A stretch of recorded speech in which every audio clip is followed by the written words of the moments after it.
Hello and thanks for joining us on TVC Midday News. We begin the news with the story that Justice Daniel Osiago of the Federal High Court, Lagos, has granted bail to the Speaker of the Ogun State House of Assembly, Oluomo, and two others. They were arraigned earlier today by the Economic and Financial Crimes Commission over an 11-count charge bordering on fraud, forgery, and money laundering. They are accused of allegedly laundering funds belonging to the treasury of the Ogun State House of Assembly, totaling about 2.4 billion naira in 2019. The Speaker and his co-accused pleaded not guilty to the charges preferred against them. In their arguments seeking bail for the defendants, Counsel to the first defendant urged the court to grant bail in liberal terms, saying Mr. Oluomo voluntarily returned to the EFCC office in Lagos on Monday after he was granted administrative bail last Friday. Counsel to the second and third defendants, Oladayo Samuel, urged the court to grant them affordable bail conditions on account of being civil servants. They also argued that the alleged offenses are all bailable. And the death toll from the collapsed 7-story building in Lekki has risen to 6. A combined team of policemen, National Emergency Management Agency and the Lagos State Emergency Management Agency have been working round the clock at the scene on rescue operations. Senior correspondent Sharon Ijason has details. More than 24 hours after an uncompleted 7-story building in Lekki area of Lagos collapsed, search and rescue operation at the scene are still ongoing. More bodies were recovered from the rubble in the early hours of the day as emergency responders continue to search for any survivor. The Southwest Coordinator of the National Emergency Management Agency, NEMA, Ibrahim Farinloye, said the agency is advocating preventive emergency work plan. We shouldn't wait for disaster to occur, rather to prevent it from the bud. What we've been crying for is mainstreaming of disaster risk reduction strategy. If there are issues relating to regulation, we have various types of regulatory bodies. So the bodies should be empowered to carry out their functions as it should be. We have many substandards in Nigeria, and we call them several times to improve. Because where you have design of 2 tons of iron rod 12 mm, and whereby they deliver 10 mm for you instead of 12 mm, the building may have problem. My advice is that all the distributors of iron rod should buy iron rod with certificate. According to eyewitnesses, the building was sealed on the 18th of February 2021 by officials of the Lagos State Building Control Agency, but the developer continued to work on it until the unfortunate incident on Sunday. We appeal to the good people of Lagos State that we are on top of all the challenges and all the key stakeholders that are important in managing emergency are on the ground, and we are all working under the watch of Mr. Governor, Mr. Babajide Olusola Sanwo-Olu. With the increase in building collapse in the state and in other parts of the country, experts are of the opinion that there is a need for a national discourse on what will be the terms and conditions for the building industry to actually operate on when constructing a building, pre-construction, during construction, and post-construction, where safety and the quality of products that will be used to build the building will be prioritized, and a minimum standard must be set to ensure that there is sanity in the sector. Sharon Ijason, TVC News, Lagos. And in line with global best practices, the National Emergency Management Agency is venturing into proactive and predictive disaster risk management. Director General of the agency, Mustafa Ahmed, disclosed this while unveiling a new set of operational vehicles and specialized search and rescue equipment in Abuja. TVC News correspondent Jesu Adewi reports.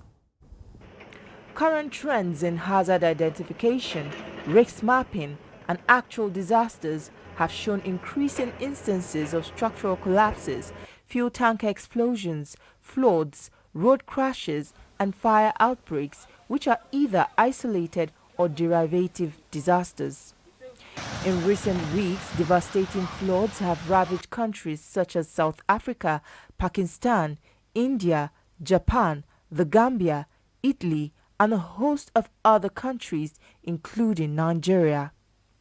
The devastation that has trailed these floods make it easy to identify gaps in the national inventories of disaster management, equipment and technology in Nigeria. This informed the decision of the National Emergency Management Agency to prioritize the enhancement of its fleet of operational vehicles and urban search and rescue specialized equipment.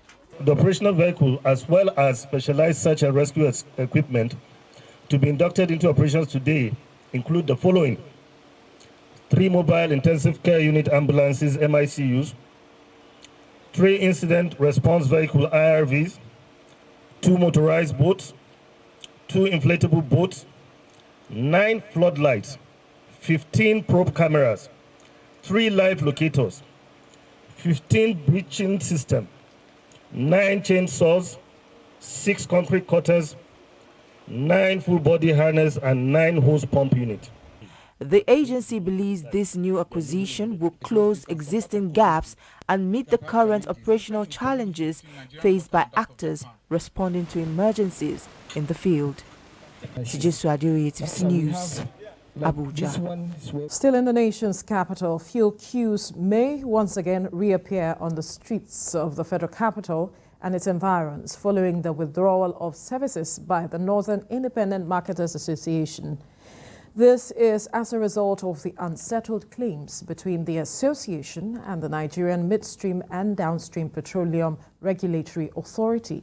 Celestina Area has details. Sudden appearance of fuel queues in the FCT is gradually becoming the new normal. These the NNPC had in the past attributed to various public holidays witnessed in the past months. But recently the queues are as a result of the unsettled bridging claims between the authority and the independent petroleum marketers. This is what is again prompting the warning strike by the Northern Independent Petroleum Marketers. In July, the association had embarked on a 7-day warning strike, after which a meeting was held with the authority and some payments were made. TVC News paid a visit to petrol depot in Suleja, which serves as a model depot due to its proximity to Abuja and its environs, to ascertain the action being taken in the association to drive home their point. This action for the next 3 days, no truck is expected to leave or enter the depot. Petroleum products are brought in from down southern parts of the country to serve Abuja, Niger, Nasarawa and parts of Kogi and Kaduna states. The transportation fare for bringing these products to Suleja, which is referred to as bridging claims, is a bone of contention as they have not been paid. Some members of the association say the last time they got payment for bridging claim was in July 2022, and that payment was made for December 2021, leaving outstanding payment from January to September 2022. These bridging claims are deducted from monies used in purchasing petroleum products by the NMDPRA. After the product has been delivered to depots and captured for Aquila, it is then delivered to petroleum stations, following which the bridging claim is paid back to the marketers. PF didn't pay our money. We have about 50.5 billion with him. Because of that, that's why we are withdrawing our services. We'll sit down with him 4 times, and he didn't respond. By the time government imported this product to us, but they didn't carry it to our depot here. We use our trucks. The roads are bad. We cannot longer maintain our trucks. It is this money set aside for this transport we use in buying tires, service, and pay our driver. With activities at the depot now grounded, some drivers use the brake to clean their trucks. The independent marketers say if after the 3 days warning strike they do not receive payment of their bridging claims, they will embark on an indefinite strike. And this action will in turn bite hard on motorists and commuters. Celestina Area, TVC News, Suleja. Let's talk security matters now. To improve its operational efficiency, the Nigerian Army is looking inward through its Training and Doctrine Command. This was disclosed at a forum in Abuja aimed at addressing identified gaps in the Army's training institutions. Sifonesian has details. The Training and Doctrine Command is a research-oriented formation in the Nigerian Army charged with doctrinal training and combat development, as well as supervising training centers. It also serves as a senior think tank in Nigeria. In proffering solutions to security challenges in the country, the command has identified gaps in its research and development drive. This training in Abuja is meant to plug the gaps. Research and development has been something that the NA has been keen to develop. And opportunities like this are expected to lead to some brainstorming activities that will cover the gaps that might have been observed. Operation techniques, logistics procedures, equipment modification, training curricula, methodologies and techniques are among the subjects that will be explored. To cope with the challenges, development in the field of training and doctrine is a must, which is best through research. Research and development activities create or help to evolve existing operational techniques and logistic procedures. The security challenges constantly place a demand on security agencies to continually develop means of improving their operations. Sifon Asian, TVC News, Abuja. Thank you for staying with us. To some party politics now, leaders of the People's Democratic Party in Ayeda local government of Osun State have rejected the expulsion of the factional candidate of the party in the last governorship election, Dotun Babayemi. They described the allegations against him as mere fabrications, insisting Mr. Babayemi remains a member of the party. Afiu Hamid completes the report. On Friday last week, the People's Democratic Party expelled one of its governorship aspirants for the Osun 2022 governorship election, Dr. Babayemi, over alleged anti-party activities. His expulsion was announced in Osogbo by some of the executive members of Ward 2 in Ayedare local government, where Dr. Babayemi hails from. 72 hours after, members of the party in this ward and other wards in the local government converged to disown the people behind the expulsion. The purported expulsion of Omoba Dr. Babayemi, the torchbearer of PDP in Osun, by some members of the party, illegally holding themselves out as ward executives. In this ward, especially having been compromised by some external forces, is a vacate and a nullity. 2, that is only a valid and duly elected ward executive that can commence a disciplinary process by virtue of Section 57 of the People's Democratic Party Constitution 2017 as amended. According to them, all allegations leveled against Dr. Babayemi are mere fabrications and imaginations of his traducers to achieve their sinister motive. Dr. Babayemi is currently challenging the victory of Adamawa Lekki as the governorship candidate of the party at the Supreme Court with the claim that he used wrong delegates during the party's primary, which was held in March this year. You recall that when we had the primary election early in the year, one took place at the stadium, the other took place at Workdiff Center, which was a subject of disagreement between the two factions, right? At the High Court, he lost. At the Appellate Court, he lost. The beauty of democracy is to explore all opportunities before the law rather than taking up arms. What Dotun is doing is not new in democracy. The beauty of democracy is where you ventilate your anger through a lawful constituted legal route. The party also debunked the insinuation that Dr. Babayemi was involved in anti-party activities. Rafiu Hamid, TVC News, Ogun, Osun State. In Adamawa State, the Executive Committee of the All Progressives Congress has removed the state chairman Ibrahim Bilal over alleged anti-party activities, financial misconduct, and gross violation of the party's constitution. Following Mr. Bilal's removal, his deputy Ismaila Tadawas was sworn in as the new chairman of the party with 24 out of 36 officers appending their signatures. The decision was reached after an emergency meeting at the party state secretariat in Yola. Efforts to reach the embattled party chairman, as at the time of this report, was futile as he did not return calls or messages. I will preserve, protect, and defend the Constitution of all progressive Congress and of the Federal Republic of Nigeria. Our reason to take this line of action follows the failure of the chairman to respond to the allegations of gross misconduct leveled against him as provided for in the Constitution. We view his failure to respond to the weighty allegations as acceptance of guilt. But we should understand that we have 6 months to regroup, to work very hard so that we win that election. He was the chairman in 2019. We lost the election too. So he has a pedigree of losing elections. And removing him is the only way, is the surest way and the smartest way if you want to win 2019 election. And that's what we did. Away from party politics, Kaduna, Taraba and Gombe states are now to benefit from the activities of the Hydroelectric Power Producing Areas Development Commission.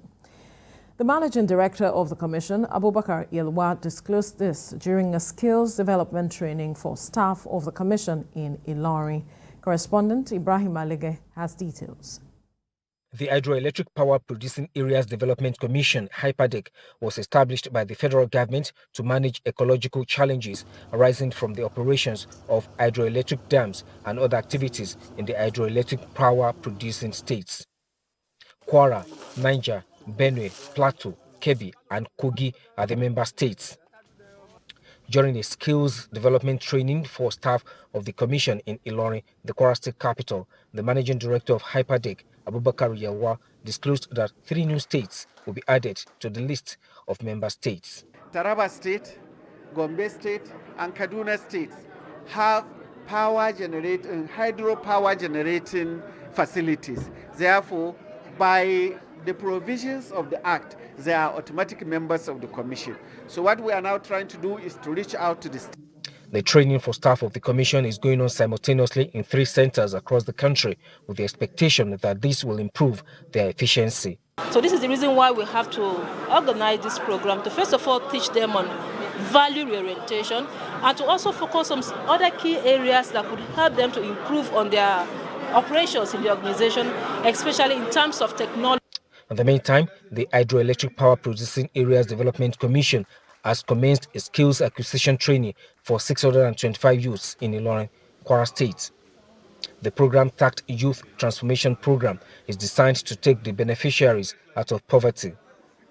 Declaring the training open, the managing director of HYPPADEC, Abubakar Yelwa, said the program is in line with the federal government's policy framework to take youths off the streets. This is in turn expected to give the targeted youth an opportunity to contribute meaningfully to the development of their respective communities. Everybody is clamoring for white-collar job. It's not everybody that is going to get white-collar job, and that is why the commission has come up with this wonderful program to touch the lives of our youth. I graduated 12 years ago without any reasonable job, as I'm waiting for a white-collar job from everywhere, but I was not able to get it. When I heard of this, I said, let me just try. The program is expected to give the participants the necessary skills to earn a living. Ibrahim Alige, TVC News, Ilorin. As the Imo State government begins construction work on the newly awarded Owerri-Mbise-Muahe Road, some residents of Egbu in Owerri North say the major challenge the government will face is payment of compensation due to crowded buildings near the road. But the state government, while allaying their fears of completing the project at record time, called for the cooperation of all stakeholders in the area. TVC's Prince Uba has details. In 2021, the Imo State government flagged off the construction of 2 major roads, the dilapidated Owerri-Olo and Owerri-Okigwe roads, with a completion timeline of 18 months. 13 months later, Owerri Olu Road is ready for inauguration, while Owerri Okigwe is nearing completion. The state government recently also flagged off the construction of two major federal roads, Owerri Mbise Umuahia and Olu Akokwa Oka roads. But the residents of Ebu in Owerri North are worried if the road will be completed as election draws near. They also want government to adequately compensate residents whose buildings will be affected due to the construction work. If the government can look into what people understand, like to compensate them, which I don't think if that will be 100% possible for the government to compensate them. But what I'm sure is that if the government starts to dualize this road, many buildings will go down. If they put up their mind to work on it, they will get it done. But if they want to play the politics in it, you should understand that the election is coming quite closer. If they are very sure they want to do it and they want to work on it, they will get it done. If they will compensate people, those people that have their businesses on the road, they compensate them and bring down the building. That would be fine. For Imo State Commissioner for Works, the government is focused on completing the projects at record time and appeal to the public to be patient with the prosperity government. We are also sensitive to the feelings of the people along Mbise Road, especially Ebu. That's the ancestral home of so many people. Loved ones are buried along that axis, and the road is narrow. But if you consider the flooding problem they have at that place, at the road safety roundabout, we are trying to see what we can do to take the flood water to the river. The 22-kilometer Olu Mbe Akokwa Oka Road and 46-kilometer Owerri Mbise Umuahia Road, which are receiving the state government's attention, are federal routes, but have been neglected by previous administrations. Prince Oba, TVC News, Owerri.